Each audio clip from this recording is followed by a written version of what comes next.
So first of all, I would like to give you a little overview over performance enhancing drugs. So please note here that there are a bunch more different PEDs and other methods to increase performance, but this list is going to be highly focused on PEDs used in the realm of bodybuilding, so it's going to be focused on PEDs with anabolic properties.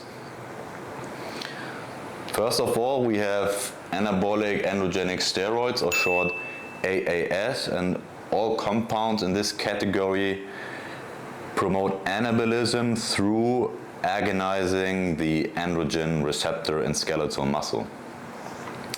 And very similar to AAS are SARMs, or selective androgen receptor modulators.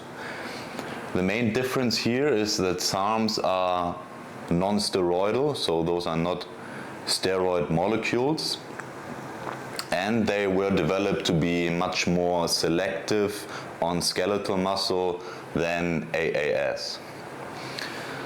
Also, similar to AAS and SARMs are actually selective estrogen receptor modulators, because by using SERMs we increase endogenous testosterone production through increasing gonadotropin production. Next, we have a group of 3 different peptide hormones which are very, very intertwined, so each of those will affect the other one. And this is going to be first HGH, or human growth hormone, also called somatropin medically.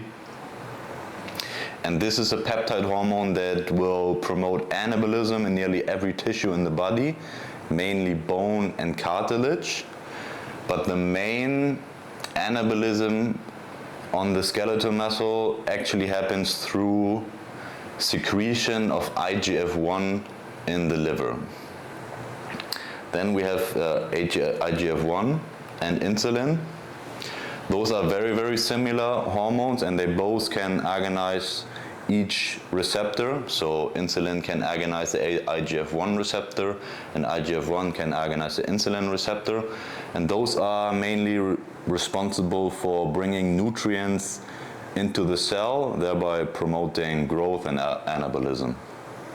If we want to utilize growth hormone, we can either use direct somatropin, inject that, or we can use peptide hormones called growth hormone secretagogues, which promote endogenous growth hormone production. So the main reason why people use growth hormone secretagogues, it's because it's much, much cheaper, and HGH is quite expensive.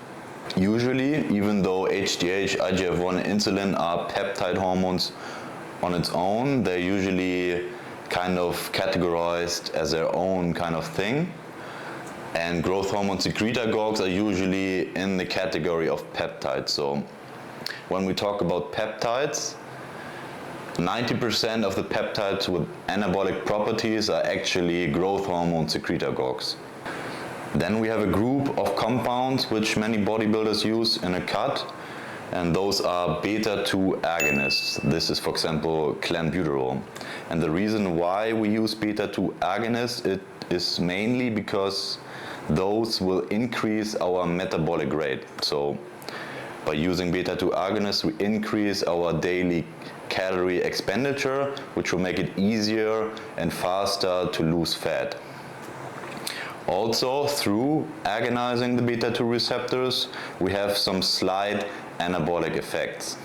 Lastly, we have a bunch of other different peptide hormones, but here remember, 90% of the anabolic peptides will be growth hormone secretagogues. Other peptides will have other effects which also can be useful for us. So this is mainly going to be BPC 157, body protective compound 157, and TB 500. Those 2 compounds actually accelerate healing processes, mainly through increasing nutrient delivery to damaged tissues. So thereby we can indirectly also increase anabolism, or the rate of recovery, and speed up anabolism. Then just as an example, we have something called melanotan 2, which will promote pigment production in the skin, so it will give us a tan without direct UV exposure. Then a very, very similar molecule to melanotan 2 is PT141, but this is actually a compound that is used for libido issues. Then lastly, thing I want to mention is GHK copper, which is a peptide that is mainly used for increasing collagen production in the skin. So it's actually more kind of a anti-aging peptide used. So this course is going to be highly focused on anabolic androgenic steroids and how to use them as safely as possible. But now you have a little overview of tools you can utilize in a later stage on your journey.